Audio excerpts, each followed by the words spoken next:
Qumshti dhe kosi i markës Lufra kanë vetëm ngjyrën e bardhë. Nga analizat e kryera nga gazetarët, analiza që përputhen edhe nga kontrollet e AKU-s, ka rezultuar se qumshti dhe nën-produktet e tij si kosi, djathi dhe gjalpi të markës Lufra kanë në përmbajtje niseshte, qumësht pluhur, ujë dhe sidomos vaj palme, madje aflatoksin. Megjithëse në etiketat e produkteve reklamohet se përbërja e tyre është me natyrale dhe yndyr qumshti natyral, shkruan portali Prapaskena. Të njëjtin aktivitet kriminal kundër shëndetit të popullatës me qëllim fitimi ushtrojnë edhe kompanitë e tjera, Erzeni, Mireli, Ajka, Girofarm me të tjerë. Arben Dreka është një nga bosët e mafjes së qumshtit dhe nën produkteve të tij. Në të gjitha analizat e kryera nga gazetarët investigativ, produktet e markës Lufra dalin më të kontaminuarat me kimikate. Analizat reflektohen edhe në denoncimet e qytetarëve. Lufra është denoncuar shpeshherë nga qytetarët në rrjetet sociale për qumësht të holluar me ujë, të skaduar dhe me aflatoksin, një substancë rrezikshme kancerogjene, për të rregulluar paksa reputacionin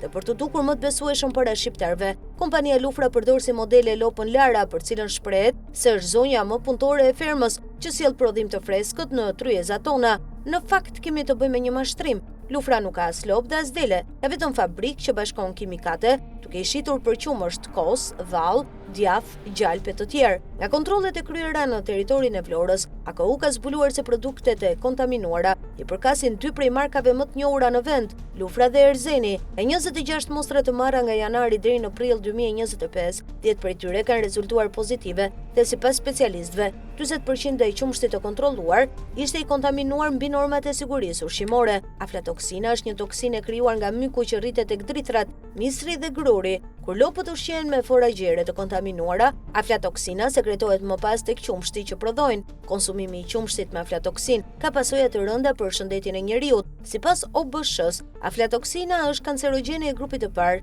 rrit rrezikun për probleme në mëlçi, njëkohësisht dhe të veshkave. Kjo substancë është e njohur për efektet e saj kancerogjene dhe gjenotoksike, veçanërisht të rrezikshme për fëmijët dhe konsumatorët e rregullt të qumshtit. Çdo vit në Shqipëri futet përmes pikave doganore rreth 3 milion litra vaj palme. Në vitin 2024, Shqipëria importoi një sasi galopante prej 2.9 milion litrash vaj palme, që u përdor masivisht në industrinë e përpunimit të qumshtit, të ambalazhuar dhe nën produkteve të tij. Sipas ekspertëve të sigurisë ushqimore, kjo është një praktikë që po zëvendëson gjithnjë më shumë përbërësit natyral në një përpjekje të industrisë për të përballuar mungesën e prodhimit vendas dhe kërkesën gjithnjë më të lartë, sidomos gjatë sezonit turistik. Ekspertët sinjalizojnë se rënja drastike e numrit të gjetëve në vend ka çuar në një krizë të prodhimit të qumshtit të freskët. Përballë kërkesës në rritje, sidomos në periudhat e fluksit turistik, industria ka zgjedhur rrugën më të lirë, por më të rrezikshme, shtesat artificiale. Vaji i palmës për shkak të kostos së ulët përdoret për të rritur volumin e prodhimit dhe për të ulur çmimet,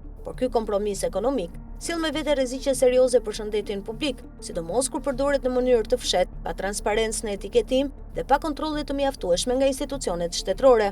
Rasti i vajit të palmës nuk është i vetmi që ka tronditur besimin e qytetarëve. Shqipëria është përballur me një sër skandalesh ushqimore të përsëritura, nga mandarinat me pesticidet e luleshtrydhet, mishi i pulës i kontaminuar me salmonel e të tjerë. Fondet e akorduara nga Bashkimi Evropian dhe taksa paguesit shqiptar për bujqësinë kanë përfunduar në duart e bosëve të krimit dhe drogës, oligarkëve, sekserëve, familjarëve të politikanëve e të tjerë, por edhe të biznesmenëve që mashtrojnë me qumshtin dhe nën produktet e tij, ndërsa fermerët e vërtet kanë mbetur duar bosh. Kjo është arsyeja sepse Brukseli njoftoi Shqipërinë për ndërprerjen e këtyre fondeve, pas një raporti të Zyrës Europiane kundër mashtrimit, OLAF, institucion që heton dyshimet për abuzime me fondet e Bashkimit Evropian. Nga fondet për bujqësinë ka përfituar edhe Piro Karanja i kompanisë Girofarm, i skeduar për kosme fekale, mashtrim me pasoja të rënda dhe produkte skarco, bashkë me pronarin e Lufra Arben Dreka. Kompanitë të denoncuara her pas here për mashtrim me produktet e Bulmetit, për përzierje me vaj palme, niseshte dhe pluhur qumshti. Rreth 800.000 euro ka përfituar kompania kriminale Lufra, shkruan Prapaskena, nga fondet e Bashkimit Evropian për bujqësinë. Rreth 600.000 euro ka përfituar nga buxheti i shtetit.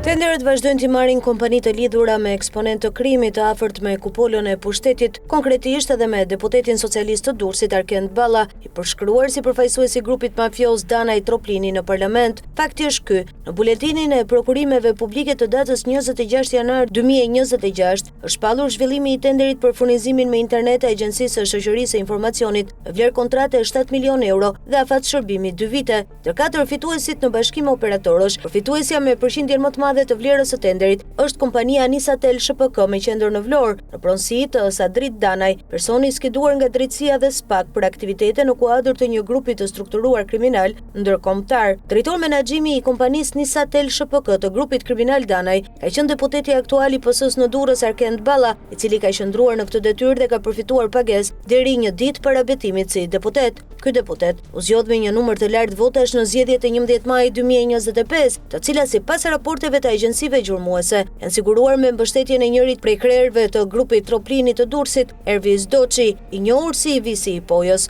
Lidhja e deputetit socialist Arkend Balla qëndron në faktin se ai është mbështetur nga grupi Troplini, ndërkohë që grupi Danaj i Vlorës e kishte drejtor menaxhimi të kompanisë së tij, Nisatel SHPK, e cila rezulton përfituese kryesore e tenderit prej 7 milionë eurosh. Grupi kriminal Troplini i Durrësit dhe grupi Danaj i Vlorës ishin subjektet e operacionit të përbashkët Ura, të zhvilluar më 25 maj 2025 në Shqipëri nga antimafia italiane dhe SPAK, mbi bazën e provave për trafik të strukturuar droge dhe pastrim parash. Vëllezërit Danaj të Vlorës, të cilët konsiderohen si drejtues të deputetit të PS Arkend Balla, kanë pasur rol kyç në bashkëpunimin me grupin Troplini të Durrësit, si transportues dhe pastrues të parave të trafikut të kokainës përmes kompanisë së tyre General Trading LLC, me qendër në Dubai dhe Dubai IM SHPK në Shqipëri. Nuk është rastësi që në tenderin prej 7 milionë eurosh, përfituese është edhe kompania Abisnet në pronësi të Koço Kokdhimës, i cili në kohën kur ishte figurë dominuese e PS-s në jug, emëroi kryetar të Këshillit të Qarkut të Vlorës, Sadrit Danajin, i dënuar në Itali për trafik droge dhe për rrëmbimin e vajzës së një biznesmeni në Siçili. Në këtë tender, bashkë me kompaninë e lidhur me deputetin e PS Arkend Balla, kanë rezultuar fituese në bashkim operatorësh edhe kompanitë MC Networking SHPK, Digicom SHPK dhe Albanian Telecommunications Union SHPK.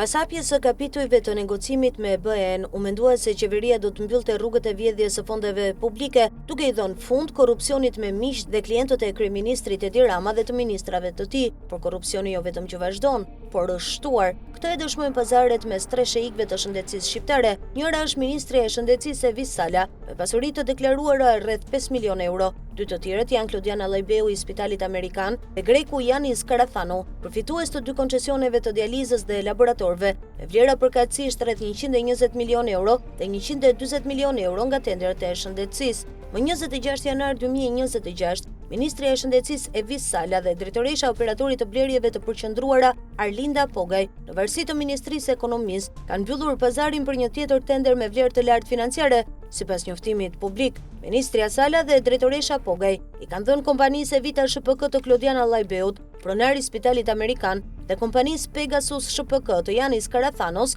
tenderin për blerjen e reagentëve për testimin e gjakut për agentët infektiv me vlerë 2.2 milionë euro me TVSH. Tenderi është dhënë me ofertë dhe vlerë kontrate sa 99.99% e fondit limit, një praktikë e njohur në PPP-n e dializës dhe PPP-n e laboratorëve, ku Klodiana Lajbeu dhe Yanis Karathano kanë përfituar rreth 90% të tenderve gjatë 12 viteve pushtet të PS-s, logjik që tregon se përfitojnë edhe ata që i sajojnë dhe i firmosin tenderët.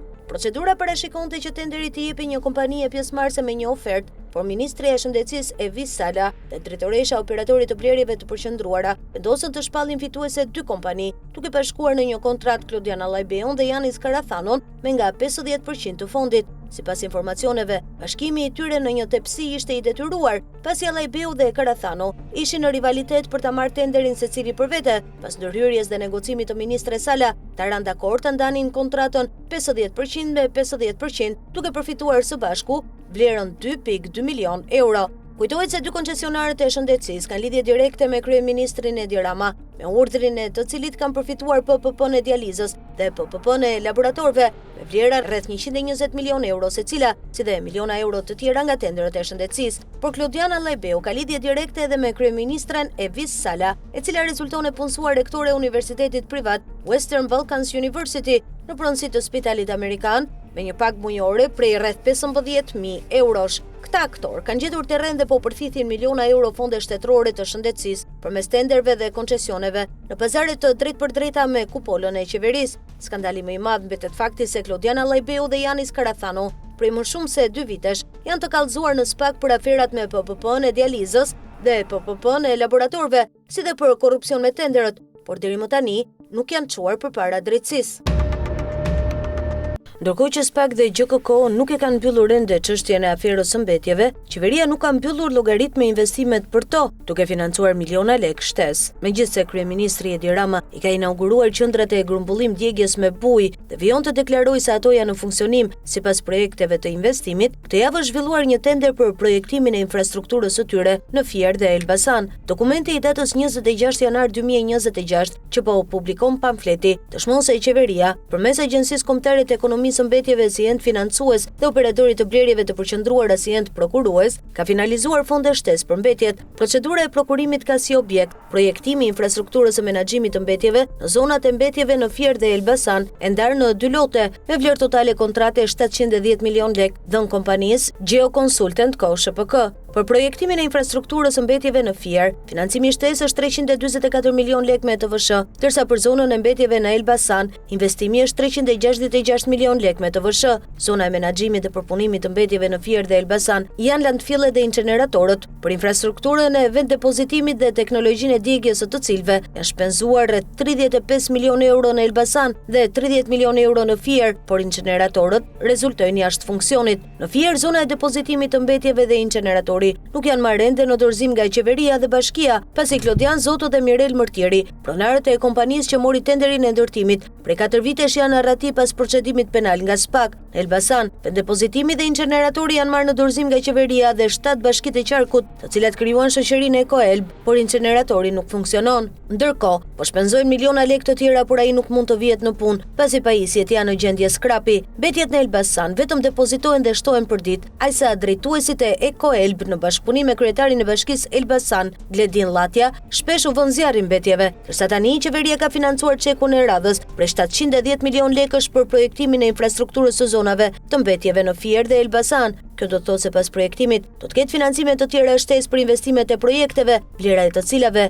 nuk dihet se sa do të përcaktohet nga babloku. Edhe rrjedhë gjitha.